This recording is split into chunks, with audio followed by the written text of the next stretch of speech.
Hello to all my friends out there. Hello, you guys. I just set off the fire alarm. It is the worst. It is the worst. It wakes up the whole neighborhood. We'll get into that in a minute. This video is how to keep the price of your meat and your dairy down. Okay, so today I went to Ralph's and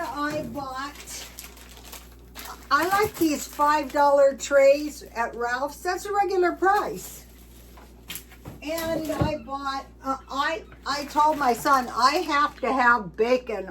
There are people in this world who wouldn't touch this stuff. But I eat it almost every day. And then I bought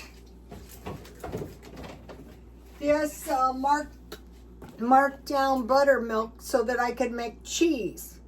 And I'll probably make that, I don't know about tomorrow because I'm making buttermilk tonight. I mean cheese tonight because I want to show you how easy it is. Okay, so number one thing is buy your dairy and your meat marked down. So this week I made all kinds of things. This milk, $2.46, 2 for the price of 1. So that was cheap. And then, you know, I had the rustic bread. I'll be making my own. It was $3.49, regularly $5. So that was good. Okay, so number one is marked down. And then number two thing is homemade food. It's so much cheaper. So I usually eat beef hamburgers every single night. I found if I eat a carnivore lunch and then I want to eat in the middle of the night, if I eat a carnivore meal, I can pretty much eat anything I want the rest of the time. So, okay, this is what set the alarm off. This is a Ralph's hamburger I got marked down. And what I do is I roll them very thin. And there is bacon on the other side too. And I enjoy eating the bacon very much. So that is a carnivore meal. And then this is hot wings chicken that I made. And this is a carnivore meal. This is for tomorrow. This is for tonight. If you're a night eater, if you like to eat ice cream, the carnivores say if you don't want to eat meat, you're not hungry. That's kind of true, unless you're a vegetarian, in which case you could eat some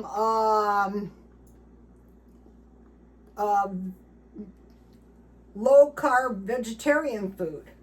Okay, so the first thing I want to show you how I make this so easy. Okay, what this is 2 cups milk. This is the easiest cheese, 2 cups. Then I added, pine nuts can be expensive, but that is okay because pine nuts are a nut that tastes really good in hot milk. So I put a 1/4 cup pine nuts, and then I accidentally put a 1/4 cup rice wine vinegar. I meant to put 2 tablespoons, and I thought, oh, heck with it. So I just poured the whole thing in. So what I did is I heated the milk till it was almost boiling. Then I held it there for about 20 or 30 minutes. That's really going to help when you make yogurt too. I'll get into that in a minute. So, okay, so here's what we have. All that it is milk, pine nuts, and rice wine vinegar. In the recipe they use rennet, and I will too when I find some. So now I want to make the cheese. It's really easy to make. All right, just a second here. Okay, so now I need to heat the whey, which is the liquid part. Let me show you. And then I want to save this because I'm going to use this in making the bread tomorrow. But in the meantime, I want to get that hot. Okay, so now I want to shape this into a cheese ball. And the thing about this stuff is it's spreadable, or you can just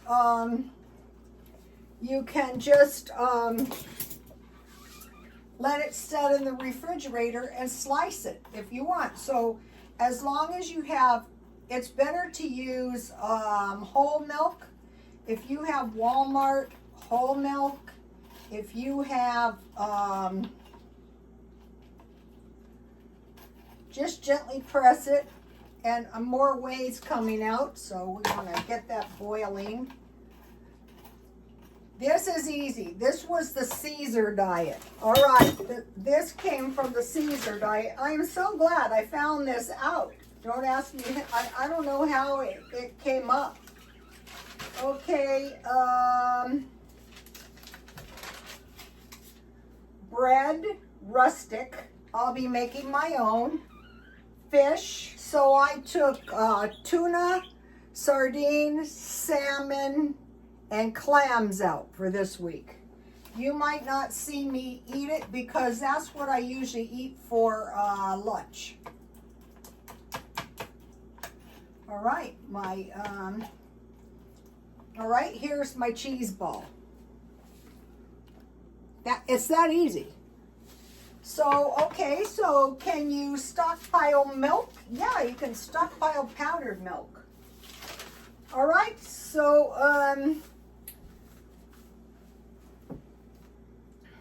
I made butter yesterday, so I have bread and butter.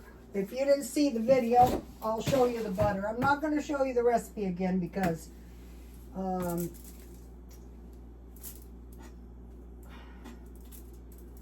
oh, here it is. I have a lot of stuff in here. Here's the homemade butter. So you can use that. You can make this out of margarine if you want, but you need sour cream, and you need to make your whey just like this, and then you need to add butter, 1 tablespoon melted to each cup approximately, and 1 tablespoon sour cream to each cup of milk that's been coagulated, and then you remove the whey and you blend it, and that's going to give you the butter. So you're going to have butter, you're going to have cheese. You can make cottage cheese the same way, just don't press it into a cheese ball. And then today, this is the best, easiest yogurt I ever made. So I had a 49-cent yogurt, and I saved the cups. So if you make a smaller amount, and then I put some pine nuts in it. It could be, the reason they don't put pine nuts and stuff is it's expensive. So I made 4 yogurts, but we'll get into that in a minute after I make the cheese. So I want to get this good and hot. Okay.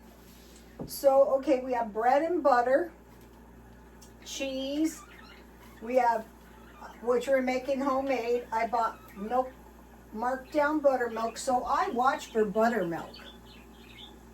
I can make, use buttermilk in place of, okay, so now all I want to do is I want to carefully pour my whey on my cheese. Whoops. Okay, and then this cheese smells good too. I want to, this is the way I do it. If you have your own cheese making good, put it under comments and we'll watch it. But what I want is a cheese that I can make that's inexpensive. Okay, if you don't have any pine nuts, don't put pine nuts. Say, okay, Rhoda, for you, pine nuts are expensive. This is the Caesar, the Julius Caesar. And so I have plenty of whey left for bread making. So I will freeze the whey, and I will make bread out of it. Not until I eat my rustic bread that I bought down. All right, so now life is good. Oh, let's see. I think I'll put it in a little bowl.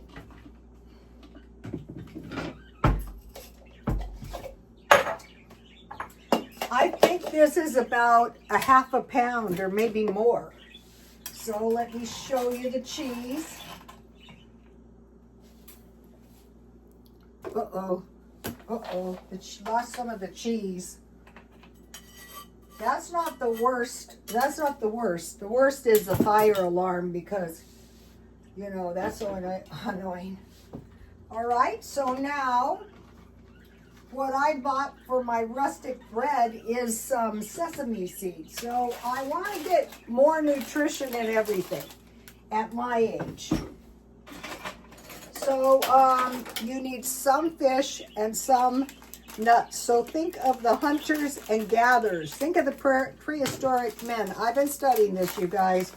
Okay, they say the best way to conceptualize prehistoric men is think of the Indians. And I go, oh yeah, that's true. They were like a little bit nomadic, you know, going from place to place.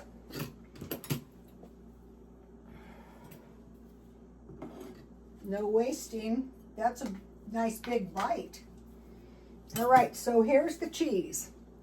You don't have to add nuts, but the nuts taste really good. And so you can spread this, or by tomorrow you can slice it.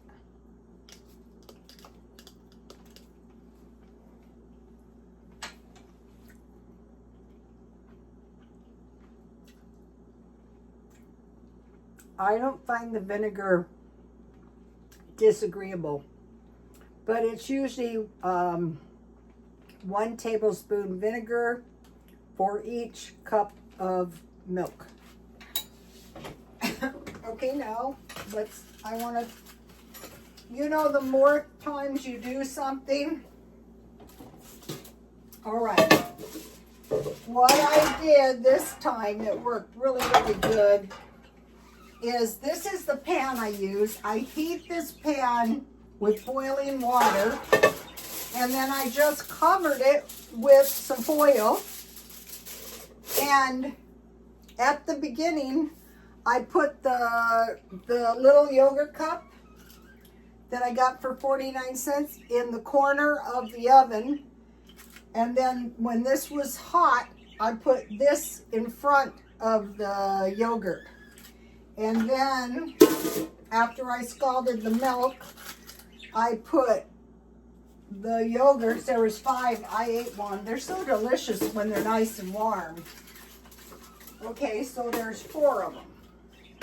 But there was 5 of them. All right.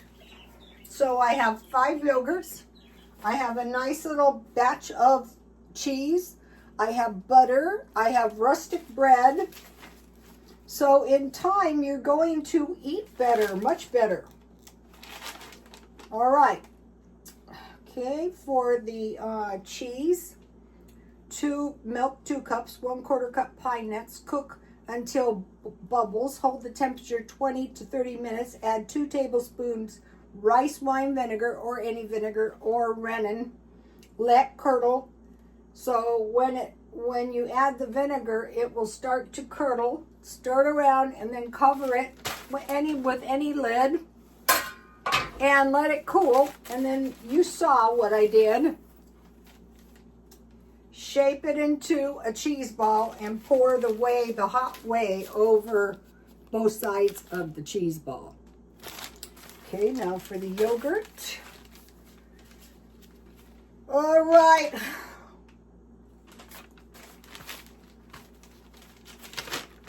Right.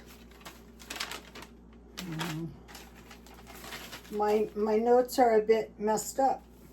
Okay, the Caesar diet is, first of all, food safety, because I'm thinking, you know, I always thought of like when they would be poisoned, they would die of like arsenic poisoning, but it could have been food poisoning.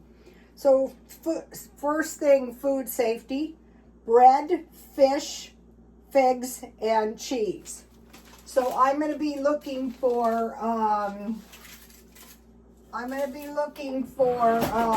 dried fruit, and I'm going to be drying my own. This is a pretty good batch of yogurt.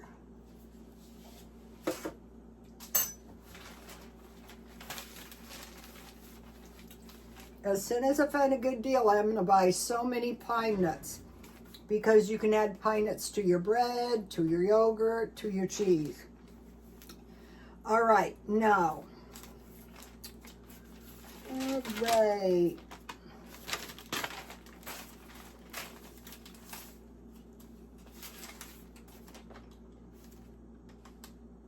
I can't find where I wrote the yogurt. Okay, you put your little thing in the corner. You put your boiling hot water. I always used to let this get to room temperature, but I thought, no, I wanted to start taking early. So I put it in there, and then I started boiling my milk till it bubbled, just like for the cheese. Then I let it bubble, but not boil, for 20 to 30 minutes. Then I turn it down. I let it cool. I add the yogurt. I stirred it around. I should have added the pine nuts when I first started cooking the milk, but I forgot, so I added it towards the end. Then I filled the little cups, and I put the tray on top of the hot milk, and I covered it, and that was the fastest batch of yogurt I ever made. So I have yogurt, I have whey, I have butter. I showed you. Okay, so now, all right. Now,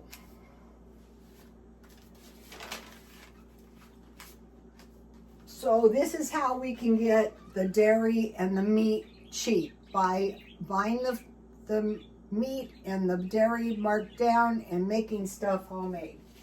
I'll be making more stuff homemade, but you can buy the whole milk, $14 a bag, or you can buy the $10 bag that's non-fat at Ralph's. That's a really good one too. Okay, now I want to mention, why bother? Why do this, Rhoda? Well, we are in a Cold War and a trade war, okay? We need to store food, prepare for a grid down. The main thing there is heat and water. Grow some food. Here's my food. I'm going to make mention of these plants. Grow some food. Stockpile some non-food items like blankets, afghans, shoes, and underwear. And so every time I see a big afghan that's like new, I buy it. And I have quite a few. And I've been working on the house. This is why I haven't been doing the gym. I'm going to be doing the housework until it's like spring cleaning. But mainly in my case, I just have to do purging, which is, I hate to do it because I didn't buy that stuff because I didn't want it. So I got the food storage done, and eventually it'll go into the pantry as soon as I get the stuff in the pantry out. All right, so non-foods. And so I covered my food with a big afghan because your big danger is dust. When I was a nurse, dust was a no-no because it harbors microbes. So you don't want dust on your luxury items. You don't want dust on your food storage. So when I move it into the pantry, I will still cover it. All my stockpile is mostly cans. Why do we do this? We store food so that if that's all we have to eat, we won't starve. We need a heat source, a plan, and we need to secure our homes. All right, so now think about bioterrorism. International use of microbes to bring about ill effects or death, like coronavirus and now we have bird flu. So now it's hitting animals, and now we're paying like $10 for 12 eggs. Okay, a cyber war. and also to wreck crops. Cyber war, a strategic military action that involves attacking another country's computer system and networks, going, worst case scenario, to grid down.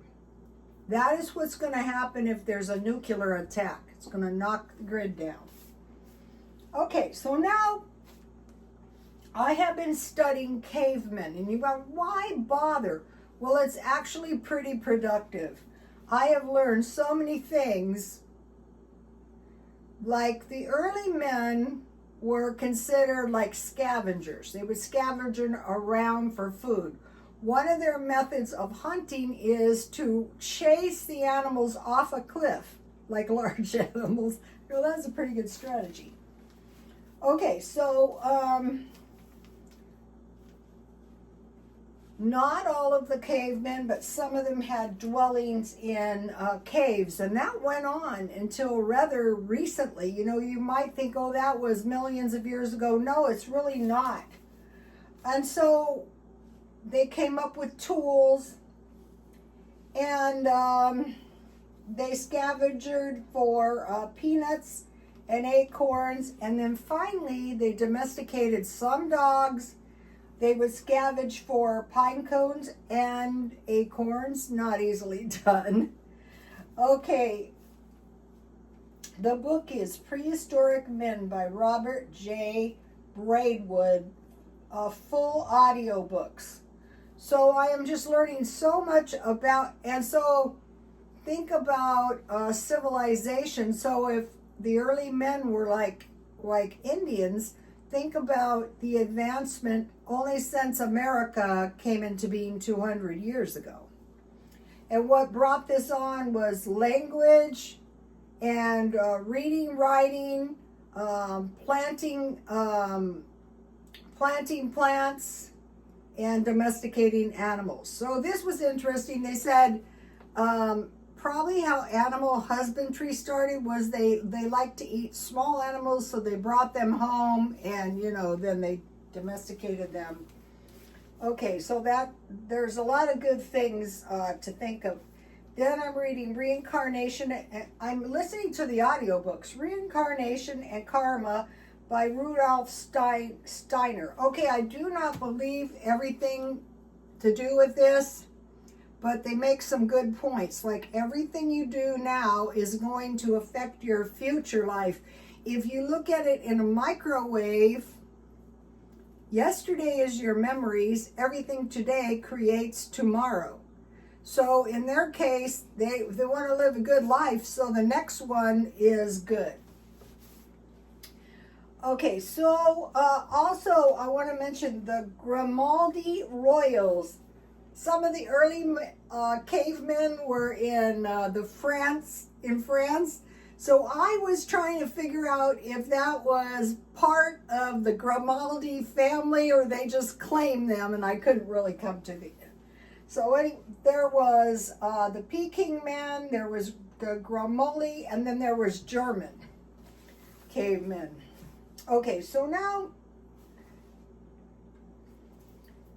what I want to concentrate on, everything I do today affects tomorrow, is food preservation, in particular dehydration, growing and foraging. Okay, one of the things that they mention in the reincarnationism is that the people were very close to animals, to nature, and they would kind of communicate with the people. Okay, I want to talk about my garden. I go, that is really true. This plant had no leaves because some kind of something, it was just stems. And then my rose bush had no leaves. I mean, these plants had absolutely no leaves. So they started coming back. I brought this one in. He's like 2 years old, and he's got several, so what I'm thinking with the cavemen, they would go to places and the plants would have, because when I try to learn, I try to put myself like a cave woman. Anyway, at some point they thought maybe perhaps I should dig up this plant and bring it close to and plant it in my house. And so my idea was to try, and I'm cleaning the house, and I thought, wouldn't it be fabulous if my poor rose bush could give me a couple of flowers. So I brought it inside, and I took a lot of science, and so they say when plants have very small leaves, they're just trying to survive harsh times. I guess that tells you what kind of gardener I am. And then here's my, what I'm going to do, okay, the plants I planted out of my beans, my 15 beans. I don't know if they're Terminator seeds. They started out good, now they're doing poorly. These were planted out of my squash. So we're going to see what's going to happen with those. But it's very important. Now these are growing good. I can't decide if I put them in the backyard, bad things are probably going to happen again. But I have a couple of rats outside of my house at times, and I don't want to encourage them on my balcony. So we'll see on that.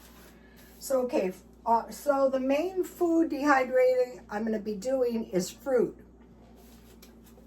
Growing and foraging. Discount shopping. So I discount shopped chicken, bacon, and butter. No wasting. So I keep the whey, I keep all the bites of food. At times, if I don't eat all these hamburgers, what I do first is I'm in my house, nobody's around, I eat the bacon off, and then I eat the hamburgers. And even if there's one bite left, I save it, and I'm so glad the next day. Okay? Now, I am also studying Our Atlantean Ancestors by Rudolf Steiner. Okay, I mentioned to you guys that I took life coach classes. One thing is, if you listen to music from when you were young, you'll get into the best mood, no matter what. I'm never in a bad mood, but I do love it. And then the other thing which fascinates me about this Atlantean culture is, you might be thinking, why do you waste your time? I'm retired. But I do have the habit of learning. So one of these like coaches, like how to make $1 million type, not these topics. You're supposed to be studying money. But 30 books is a master's degree. And so one of the things I did is, okay, I'll learn real estate. I listened to the entire course on audiobooks, and then I re-listened to it until I had the rudiments of real estate. But my son doesn't want me to work because I'm 70 years old. Okay, so now this is very interesting about the Atlantean ancestors. It is possible that the Atlantean race was a primitive race. Think about the cavemen that originated from the sea. So a lot of people go, well, people came from the sea, and people go, that's a horrible theory. Okay, so now this is very interesting. Think about Revelations 13:1, or at the end of times, the Antichrist is a beast rising from the sea. So you might be thinking, there are no humans under the sea. Possibility that a lot of people say that Atlantis was a lost island, but from the Christian perspective, it is possible that some of the angels were cast down, when they were cast out of heaven to the earth. Some of them were cast into the sea, and there's a kingdom there. So this spirit or angel might come up. I think the end of times is not yet. Okay, so now the thing about this that's really interesting is they talk about during these times when there was no language and there was no writing, the people had a lot a lot longer memory. Whereas, with us, the past life is yesterday. We can forget last week. Not them. They remembered a long, long time. And they also remembered similar things and things to do with color and sound more than we do. Sometimes like a color or a sound can jog a memory. It's like that. And they're the ones that had more of an interaction with plants. I can kind of see that because if you've taken enough science, photosynthesis is the exact opposite of respiration. I was very fascinated by that. Still am. Okay, then I'm listening to audiobooks. So if you listen within 2 books, 2 days, 3 or 4 audiobooks in 10 days, it's like a master's degree in nothing. It's all an illusion, exploring reality beyond linear times. Abraham, Karim. Okay, so and the channel is Guy Lawrence. Okay, and he talks about how we live in it's like more than one reality. Well, the Christians say, well, yeah, because we have the humans and then we have the angels, we have the fallen world, stuff like that. But what they're saying is it could be a lot more than 2, 3. There's a way to look at this. The way I've always looked at it is there's the past times in which spirits dwelt. So there's spirits that could be like in the past life. I always thought of like reincarnation as what they were doing is tapping into times when devils were very happy because they're not angels. But I'm not saying that's correct. But what he's saying is when there's these concurrent lives going on, 2, 3, 4, 5, 6 at a time, people know by touch, by color, and by music. And these were like a life force. Okay, so we know people communicate by music, by art. Like good art tells a story, and there's emotions connected with the art. One of my brothers is an artist of artists. And then when I'm doing this home redecoration, I noticed that some colors are I like a lot better. So I like ocean, I like green, I like gold, brown, muted type colors. So I'm giving some thought into color. Okay, now I have some little tips. If you I gave my friend a vacuum and the neighbor burned the house and the vacuum was gone.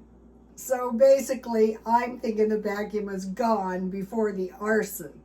But I got it at the dumpster. I go, don't worry, I'll get you another one. But I'm doing a lot of vacuuming because I'm doing a lot of heavy duty cleaning. And my house is starting to look pretty super duper.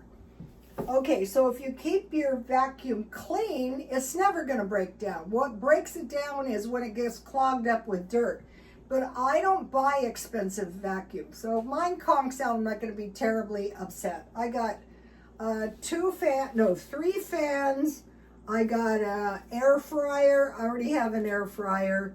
Sometimes I take them to the thrift store or I could sell them. So if you keep your vacuum dust free, like I could shake it out 1 or 2 times if I'm doing heavy vacuuming. Okay, so now if cover your food so you don't have dust on your food storage. And I had big bags and I put my luxury purses in the bags, and jewelry. I don't want even shoes. Dust is not your friend. Okay, now another thing is about trash. You want to keep all food trash out. Like I take mine out pretty much every night, or I tie it up. I have nasty trash, like with the bird droppings. I tie it up until the next morning, and remember, flies can smell trash 2 miles away. Now I want to talk about soot. I have some soot. I had freeway dirt on my popcorn ceiling in the other place I lived. So I just carefully took a clean broom and I knocked it off. It's like brand new. Soot is the same way. What you don't want to do is you don't want to touch any water to it. So just take a stiff brush and just brush it off, and then mix 1/2 simple green, 1/2 water, and just carefully clean it. The freeway soot was real bad. Okay, and the other tip is keep all your cleaning products in an enclosed cupboard, because there's toxins in those. Okay, so so that's that. So what I'm doing is it's prehistoric, Bronze Age, Iron Age, classical area, the rise and fall of the Prussians, and so the classical area is European. So I'll be okay. So by the time, so we have prehistoric, and by the time we get down here to the Roman Empire, which was the Caesar, we're not far off from this day and age. So I will have all these done by a few days. Okay, now think about the statue in Daniel. This is why I don't think it's the end of times yet. Head of gold, chest and arms of silver, belly and thighs of bronze. So we're at the Bronze Age. The legs, a mixture of iron and clay. So then we go to the Iron Age. So the mixture of iron and clay was the Roman Empire. So they say, uh-oh, 1 minute before. Well, don't get excited, not yet. Okay, I wanted to mention when I made the hot wing chicken, wash the chicken in salt and vinegar. So I have the coarse salt, and I added like about a tablespoon of vinegar, and I swooshed it around and I left it. My chicken got so much cleaner. And if you have vinegar that's been around a while, that's a good use for that. So I was gonna make a meatloaf, but I love these hamburger patties. Okay, now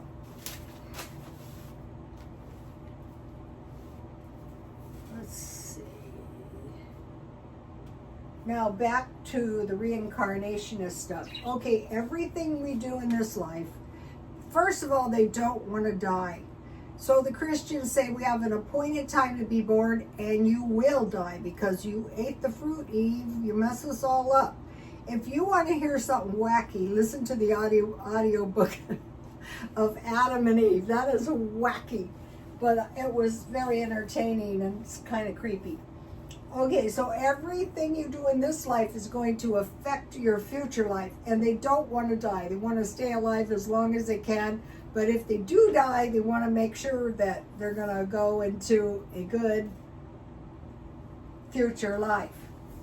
But if you think about it in the micro, everything we do today affects tomorrow, the next day. So what they say is be more aware of what you're doing today. So this is why I decided to do the deep cleaning on the house, because this goes back to the color, the touch, and how your environment is going to make such a difference. And I can't tell you why or how, but that is very, very true. And so what I did all my life is I worked 3 jobs and I studied all night. And if the house got messed up, tough luck, I'm busy. When I was a hairstylist, they were horrified at the messes I made. I go, you guys, the more work I get done, the more money I make, the more money you make, and we can clean it up at the end of the day. So everything we do today creates tomorrow, creates, so we want to do our exercise, but we got to clean the house. We got to watch out for the color. So one of the things I'm doing is trying to get more ocean stuff and more plants in the house. And more animals. I have 2 animals. Okay, you animals.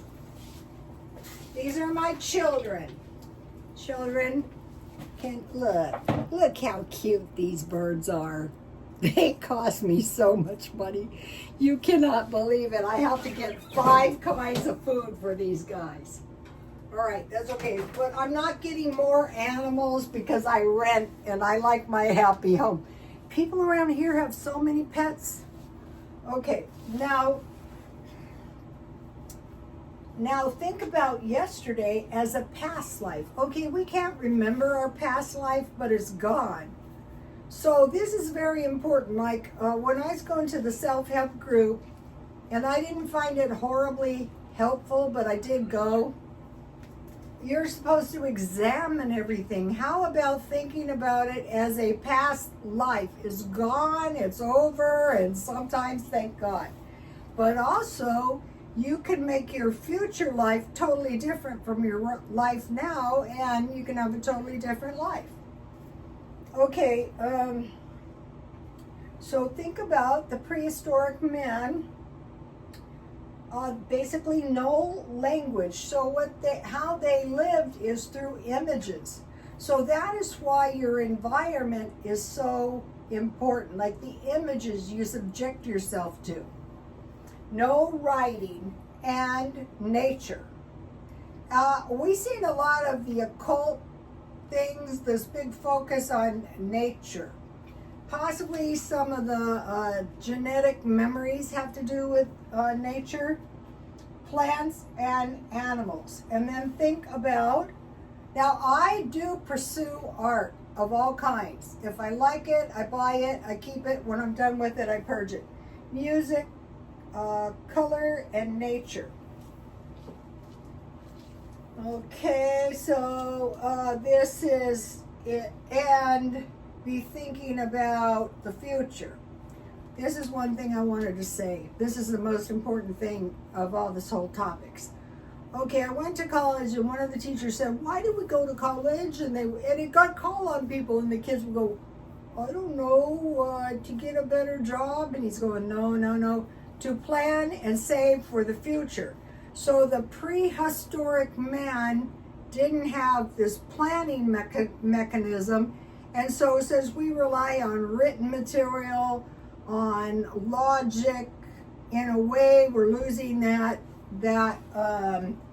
learning. This is why they have they communicated by their hieroglyphics, which are interesting. I'm not too Egyptian yet. So what we want to do is we want to say, okay, I want to plan and save for the future. And when I worked in certain kind of shops, I noticed that some people had no cause and effect type reasoning. Like if I gamble on Saturday night, I'm going to be so broke on Monday. If I grab and snatch all the work I can, and some of it is not very good work, then that is going to hurt me in the future. So that has to do with higher learning, higher thinking.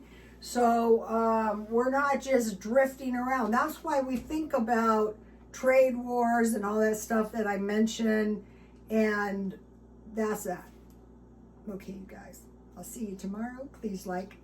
If you got value or entertainment, or you just made this far, can you give me a like? Can you give me a little comment? It doesn't have to be a big comment. Just a little heart would be super duper. And subscribe. More coming tomorrow. Who knows what I might learn. I want to mention one thing I did learn today.